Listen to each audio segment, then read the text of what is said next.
오늘 주일 예배는 병거로는 홍해를 건널 수 없다라는 제목으로 잠깐 시간 은혜를 나누고자 합니다. 이스라엘 백성들이 애굽에서 400년간 종살이 했었죠. 이어 그러던 중 하나님께서 모세를 택하셔서 애굽 전역에 재앙의 악글자만 따서 강계 이파수 도구 한깜장이라는 10가지 재앙을 퍼부으셨지요. 그래서 애굽의 바로가 견디지 못하고 두 손 두 발을 다 들고 결국 이스라엘 백성들을 놓아 주었던 것 아닙니까? 그 다음 모세는 이스라엘 백성들을 홍해 앞으로 인도했지요. 정확하게 말해서 하나님께서 그들을 이스라엘 백성들을 홍해 앞으로 인도하셨던 것입니다.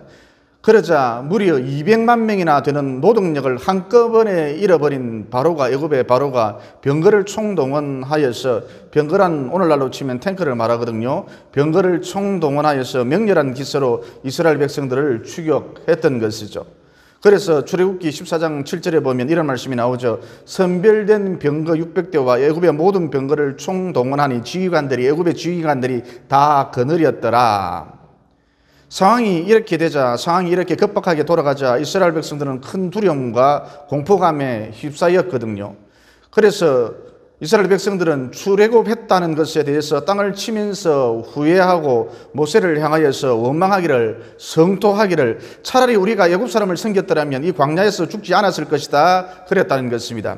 하지만 모세는 들개처럼 달려드는 이스라엘 백성들을 상대하지 아니하고 하나님을 찾았으며 하나님께 매달렸다는 것이죠. 즉 하나님 갈 길을 열어주십시오, 이렇게 간절히 홍해 앞에서 기도했다는 것입니다.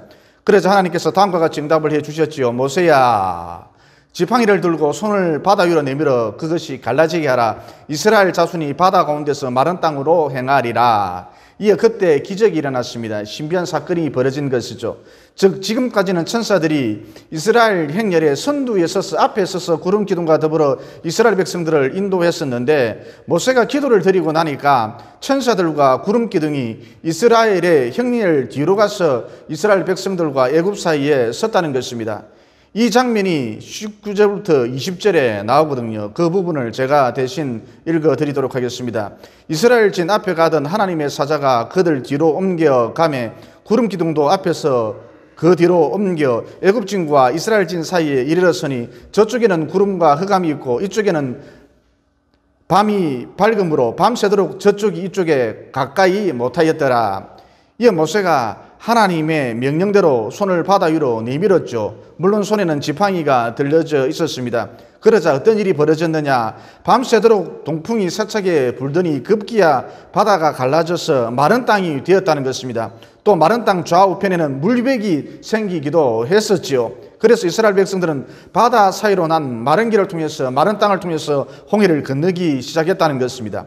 이윽고 새벽이 되었습니다. 애굽 진과 이스라엘 진 사이에 있었던 구름 기둥이 사라졌지요. 그러자 수백 수천 대의 병거로 무장한 애굽 군대가 맹렬한 기세로 이스라엘 백성들의 뒤를 추격해서 홍해 바다 가운데로 난 마른 땅으로 들어왔던 것입니다. 이어 한 사람도 빠지지 아니하고 이스라엘 백성들 모두가 전체가 홍해를 무사히 건넜거든요. 뒤로는 계속해서 애굽 군대가 추격해 오고 있고, 이어 모세가 바다를 향하여서 지팡이를 든 손을 서둘러 다시 내밀었던 것이죠. 그러자 바닷물이 다시 하파해져서 이스라엘 백성들의 뒤를 따라오던, 추격해 오던 애굽 군대가 모두 수장되고 말았던 것입니다. 몇 년 전 독일 의사가 잠수함을 구입해서 홍해 밑바닥을 샅샅이 훑어보았다고 합니다. 이어 놀라운 것을 하나 발견했는데 당시 애굽의 병거바퀴였다는 것이죠. 그래서 28절에 보면 이런 말씀이 나오거든요. 그 부분을 제가 대신 읽어드리겠습니다. 물이 다시 흘러 병거들과 기병들을 덮되 그들의 뒤를 따라, 이스라엘 백성들을 말하는 것이겠죠. 그들의 뒤를 따라 바다에 들어간 바로의 구들을 다 덮으니 하나도 남지 아니하였더라. 여러분, 홍해란 삶 속에 다가오는 우리가 해결할 수 없는 난공불락의 문제를 의미합니다. 이때 병거로는, 곧 힘으로는 이 문제를 해결할 수 없다는 것이죠. 당시 애국 군대는 병거만 있으면, 탱크만 있으면 모든 것이 가능한 줄 알았거든요. 하지만 모두 홍해에 수장되고 말았지요.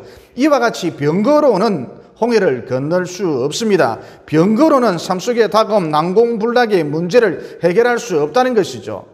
우리는 다윗과 골리앗의 이야기를 통해서도 이를 잘 알 수 있습니다. 당시 골리앗은 키가 3미터나 되는 성인이었고 다윗은 자그마한 17살 소년에 불과했지요. 또 골리앗은 온갖 최첨단 무기로 무장하고 있었고 다윗은 고작 돌멩이 5개밖에 없었다는 것입니다. 또 골리앗은 잘 훈련된 군인이었고 다윗은 목동에 불과했었죠. 이어 여러분이 잘 아시다시피 전쟁터에서 이 두 사람이 맞붙었습니다. 열이면 열 다 골리앗이 이길 것이라고 장담을 했었죠. 하지만 예상과는 달리 다윗이 이겼습니다. 그러니까 핵심이 뭐냐, 골자가 뭐냐, 여러분 앞에 홍해가 있습니까? 난공불락의 문제가 있습니까? 힘으로는 병거로는 이 문제를 해결할 수가 없어요. 하지만 하나님이 함께 해 주실 때에 건널 수 있다는 것입니다. 하나님이 함께 해 주실 때에 해결이 가능하다는 것입니다. 미국에 가면 제일 많이 볼 수 있는 백화점이 제이페니 백화점이거든요. 창업자는 제이페니입니다. 이분은 사업가로서 사업을 아주 열심히 했습니다. 힘써서 사업을 했습니다. 그러나 안타깝게도 450억 부도를 내고 말았답니다. 이어 그는 심각한 고민에 빠졌죠. 내가 어쩌다 이 지경이 되었는가, 내가 어쩌다 이 꼴이 되었는가, 내가 어쩌다 이 우스운 꼴이 되었는가, 심각한 고민에 빠졌습니다. 그래서 그는 우여곡절 끝에 하나님을 찾았고 간절히 기도드렸다는 것입니다. 이어 그는 기도 중 큰 깨달음을 하나 얻게 되었죠. 그게 뭐냐, 나는 지금까지 내 힘만 믿고 살아왔다. 하나님을 무시했다. 이게 실패의 원인이다. 그러므로 하나님께 돌아가자. 그래서 제이페니는 빚쟁이를 모아다가 빚잔치를 벌였답니다. 그런데 여러분, 예로부터 큰 사업가는 빚잔치를 해도 남는 게 좀 있거든요. 남는 게 좀 있기 마련이죠. 제이페니도 역시 그랬답니다. 그래서 그는 남은 돈으로 플로리다 휴양지에 은퇴 목사님을 위해서 주택 2,000채를 지어 바쳤답니다. 그 후 미국의 많은 은퇴 목사님들이 이곳에 와서 플로리다에 와서 기가하면서 살면서 하루도 빠지지 않고 제이페니를 위해서 간절히 중보 기도를 해 주었답니다. 그래서 얼마 가지 않아 놀라운 일이 벌어졌다죠. 제이페니가 새롭게 백화점 사업을 시작했는데 백화점이 너무너무 잘 되는 거예요. 그래서 미국 전역에 백화점을 막 지었답니다. 여기도 짓고 저기도 짓고 막 지었답니다. 얼마나 막 지었느냐, 무려 4,000개나 백화점을 지었답니다. 그야말로 제이페니는 백화점 왕이 된 것이죠. 그러니까 여러분, 홍해 앞에 서 있습니까? 여러분 앞에 난공불락의 문제가 있습니까? 병거로는 힘으로는 홍해를 건널 수 없습니다. 그러면 어떻게 홍해를 건널 수 있느냐? 하나님의 은혜의 지팡이가 나와 함께 할 때에 능히 홍해를 건널 수 있다는 것이죠. 또 노력한다고 해서 홍해를 건널 수 있는 것도 아닙니다. 베드로가 밤중에 고기를 잡으려고 갈릴리 호수로 나갔었죠. 이어 밤새도록 그물을 던지고 또 던졌다는 것입니다. 그러나 한 마리도 잡지 못했죠. 이어 베드로가 고기잡이를 포기한 채 새벽 미명에 그물을 싣고 있었거든요. 즉 한마디로 베드로는 피곤한 밤을 지새웠고 허탈한 아침을 맞이하고 있었다는 것입니다. 그때 예수님께서 그를 찾아오셨습니다. 베드로를 찾아오셨습니다. 그리고 다음과 같이 말씀을 하셨지요. 베드로야, 깊은 곳에 그물을 내려 고기를 잡으라. 그러자 베드로는 이 말씀에 즉시 순종했던 것이죠. 깊은 곳에는 고기가 놀지 않았습니다만 예수님의 말씀에 즉각적으로 순종했다는 것입니다. 즉각적으로 반응했다는 것입니다. 그래서 어떤 결과가 벌어졌나요? 2배에 가득 차도록 굉장히 많은 고기를 잡았습니다. 그물이 찢어질 정도로 고기를 가득 잡았던 것이죠. 그러니까 여러분, 살다 보면 내 힘으로 내 노력으로 도무지 해결할 수 없는 그런 문제를 만나게 되지요. 어느 누구나 다 그렇습니다. 이때 필요한 것은 힘이 아닙니다. 이때 필요한 것은 노력이 아닙니다. 즉 힘과 노력으로는 홍해를 건널 수 없다는 것이죠. 그러면 홍해를 건너려면 어떻게 하면 될까요? 앞서도 말씀드린 대로 하나님의 은혜의 지팡이가 나와 함께 하실 때 비로소 홍해를 건널 수 있다는 것입니다. 어떤 권사님이 들려주신 이야기입니다. 그분의 아들은 한국에서 최전방 부대 부대장이었죠. 그때 6.25 전쟁이 일어났답니다. 때마침 권사님의 아들 부대가 북한으로 진군하고 있었지요. 그러던 중 북한군과 중공군에 의해 완전히 포위되고 말았답니다. 그야말로 전멸당할 위기 가운데 놓여 있었던 것이죠. 급기야 식량도 떨어졌고 먹거리도 떨어졌고 보급품도 끊겼답니다. 모든 것이 끝장난 상황입니다. 이윽고 깜깜한 칠흑 같은 밤이 되었습니다. 부대장과 모든 군사들이 한자리에 모여 앉았습니다. 빈들에 모여 앉았습니다. 이 어떤 병사가 나서서 말하길, 적군에게 잡혀서 포로가 되느니 차라리 여기서 자포갑시다. 그러자 이 소리를 들은 병사들이 어찌할 바를 몰라 했다는 것입니다. 다들 얼굴 표정을 보니까 넋이 나가 있더라는 것이죠. 죽음의 그림자가 그들을 음습했다는 것입니다. 그때 권사님의 아들인 부대장이 나서서 다음과 같이 말했습니다. 여러분, 한 가지 방법이 딱 남아 있습니다. 마지막으로 우리 하나님께 기도나 한번 해봅시다. 이어 부대장이 대표로 기도했습니다. 어머니의 하나님, 어머니의 하나님, 어머니의 하나님, 어머니의 하나님, 우리 모두를 불쌍히 여겨 주시옵소서. 죽음의 골짜기에서 넋을 잃고 방황하는 우리 모두를 살려주시옵소서. 이어 이렇게 간절히 기도를 한 다음 눈을 살짝 떴는데 신비하게도 어머니가 자기 앞에 떡 서 있더랍니다. 그리고 어머니가 말하길 아들아 나를 따라오너라. 그래서 부대장과 부대원들이 어머니의 뒤를 졸졸 따라갔던 것이죠. 이 한참을 따라갔는데 수키로를 따라갔는데 먼동이 트고 있었고 포위망에서 완전히 벗어날 수 있었던 것입니다. 그러자 병사들이 이제 살아났다며 환호성을 지르고 기쁨을 감추지 못했던 것이죠. 이어 이 병사들의 환호성과 함께 앞서가던 어머니의 모습이 온데간데 없이 사라져 버렸답니다. 안개 사라지듯이 어머니의 모습이 스르르 사라져 버렸답니다. 어찌된 영문인가 나중에 가서 알았습니다. 그 시간 바로 부대장의 어머니가 하나님 앞에 나와서 피눈물을 흘리며 기도하고 있었던 것이죠. 여러분, 이 실화가 주는 교훈이 무엇입니까? 힘으로 되는 게 아닙니다. 인생살이 노력으로 되는 게 아닙니다. 홍해는 하나님의 은혜로만 건널 수가 있다는 것이죠. 그 다음 홍해를 건너는 이 일 생각으로도 안 됩니다. 우리는 아이성 전투 스토리를 통해서 이를 쉽게 잘 알 수가 있죠. 모세가 하나님의 부름을 받은 후 여호수아가 후계자가 되었죠. 여호수아는 여리고성 전투에서 큰 승리를 맛보았습니다. 당시 여리고성은 세계에서 가장 견고한 성이었죠. 두 겹으로 된 독특한 성이었습니다. 그러니까 쉽게 말해 여호수아는 여리고성 함락이라는 난공불락의 문제를 하나님의 은혜로 아주 간단하게 처리할 수 있었던 것이죠. 그 다음 벌어진 전투가 아이성과의 전투였습니다. 당시 아이성은 견고하지 못했습니다. 허름한 성이었습니다. 이 성은 여리고성에 비하면 성도 아니었죠. 그래서 여호수아가 생각하기를 병사 한 3,000명 정도만 보내도 무난히 아이성을 함락하리라. 그러나 조금 후 들려온 소식은 대패했다는 소식이었죠. 즉 여호수아의 생각이 틀렸다는 것입니다. 그러니까 자기 생각으로는 홍해를 건널 수 없다는 것이죠. 즉 홍해는 하나님의 은혜의 지팡이가 나와 함께 할 때만이 비로소 건널 수 있다는 것입니다. 다시 말해 여러분이 무슨 일을 하시든지 자기 생각대로 하면 실패할 가능성이 높다는 것이죠. 또 가령 일이 성취되었다 할지라도 부작용이 많이 남는다는 것입니다.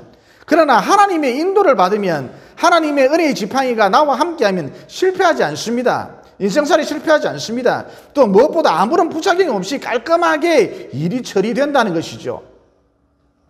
이어 헤롯 왕의 경우도 살펴볼까요?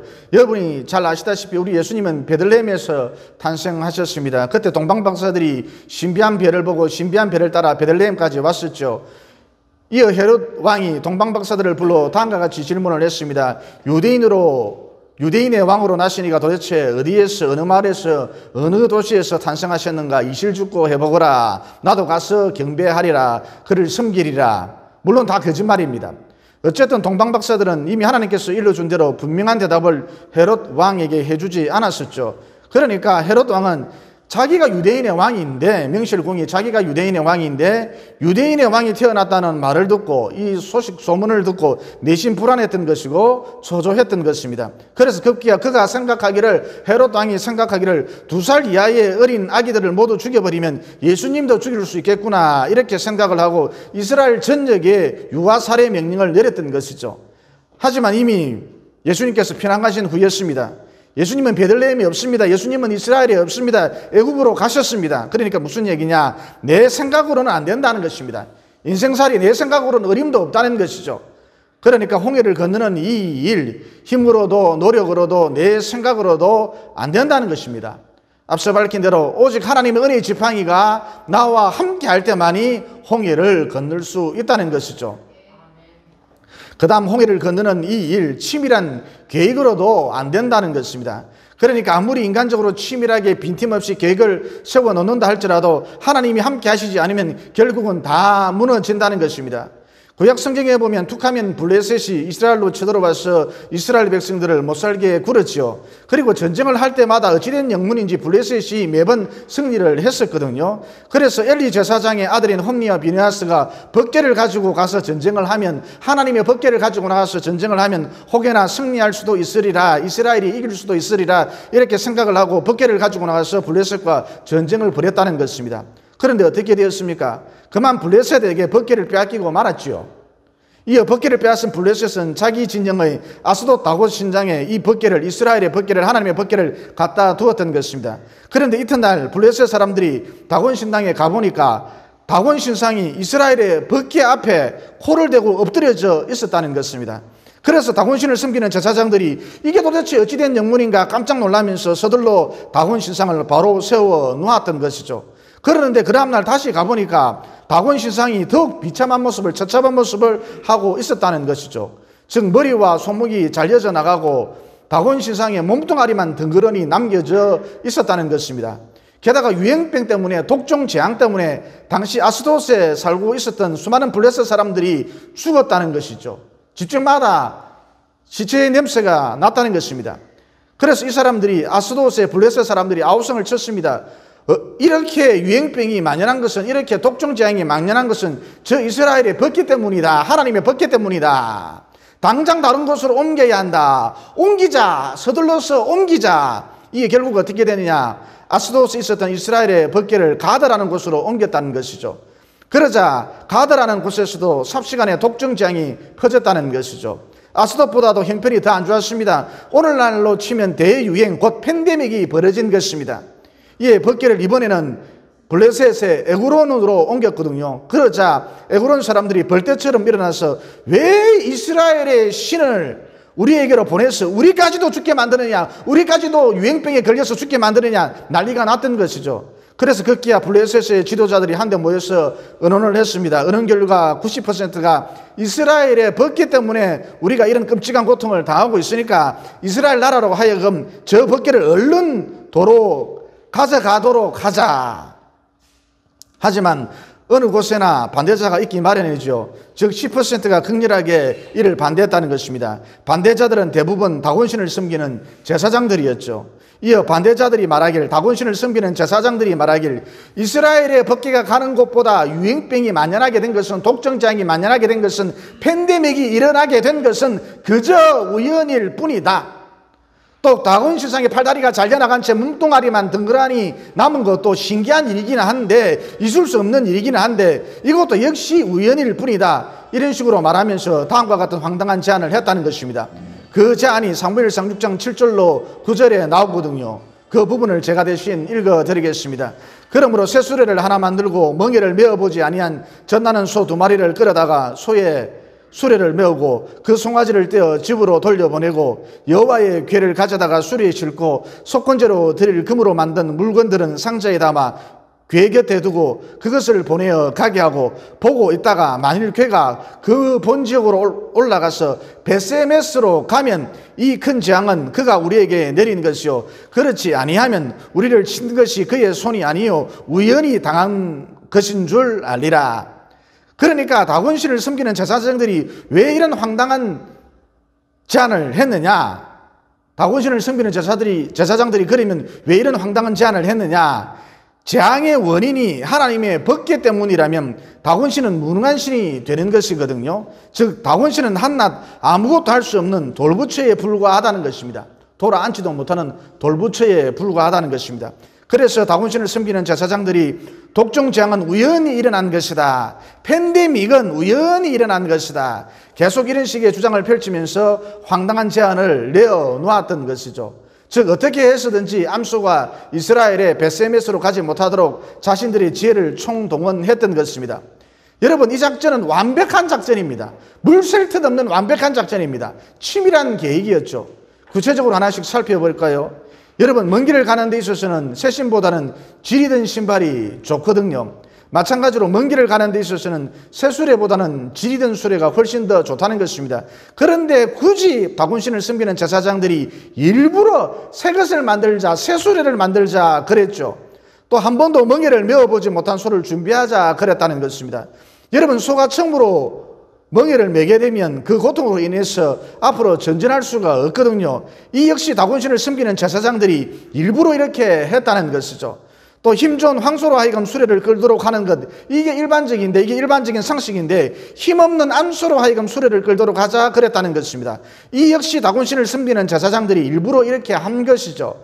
또 암소도 그냥 암소가 아니라 이제 막 송아지를 낳은 어미소로 하여금 수레를 끌도록 하자 그랬다는 것입니다. 즉 새끼 때문에 자꾸 뒤를 돌아볼 수밖에 없는 그런 어미소를 준비했다는 것이죠. 이 역시 다곤신을 섬기는 제사장들이 일부러 이렇게 했다는 것입니다. 또 두 마리의 암소로 하여금 새 수레를 끌도록 하자 그랬지요. 즉 말 못하는 두 마리의 암소가 의견 일치를 봐서 한 방향을 향해 간다는 것은 100% 불가능한 일이거든요. 이 역시 다곤신을 섬기는 제사장들이 일부러 이렇게 했다는 것입니다. 또 베세메스로 가는 길은 먼 길이요, 올라가는 길이요, 낯선 길이요, 인도자가 없는 길이거든요. 그러니까 두 마리 암수가 베세메스로 갈 확률은 제로라는 것이죠. 이 역시 다곤신을 섬기는 제사장들이 일부러 이렇게 했다는 것입니다. 그런데 놀라운 일이 벌어졌죠. 두 마리 암수가 정확히 먼 길, 오르막길, 낯선 길, 인도자가 없는 길, 한 번도 가보지 않은 길임에도 불구하고 좌로나 우로나 치우치지 아니하고 두 마리의 암소가 정확히 이스라엘의 베세메스로 향해 올라갔다는 것입니다. 또 이때 암소들이 눈물을 뚝뚝 흘리면서 베세메스로 갔었거든요. 그러니까 두 마리의 암소가 새끼 때문에 마음이 아팠지만, 새끼가 보고 싶었지만 이 본성을 억누르고, 여러분 짐승이 본성을 억누른다는 것은 있을 수 없는 일이잖아요. 그럼에도 불구하고 이 본성을 억누르고 베세메스로 올라갔다는 것이죠. 이것은 기적입니다. 신비 사건입니다. 따라서 여기서 알 수 있는 것이 무엇이죠? 블레셋 땅에 임한 독종 재앙은, 블레셋 땅에 임한 유행병은, 팬데믹은 우연히 일어난 것이 아니라 하나님의 심판이었다는 것이죠. 그래서 다곤신을 섬기는 제사장들이 세워놓은 치밀한 계획들이, 완벽에 가까운 계획들이 모두 물거품이 되고 말았다는 것입니다. 덧붙여서 여러분, 우리 교회 건물을 기준으로 해서 앞쪽 평지에 지어놓은, 소위 말하는 역세권에 지어놓은, 또 우리 교회 건물보다 압도적으로 위치가 좋은, 가격도 괜찮은 고급 신축 빌라, 빌딩, 오피스텔, 주상복합 건물 모두 텅텅 비어 있거든요. 고층 건물이 통째로 다 비어 있습니다. 코로나로 인한 경제 위기가 예상보다 상당합니다.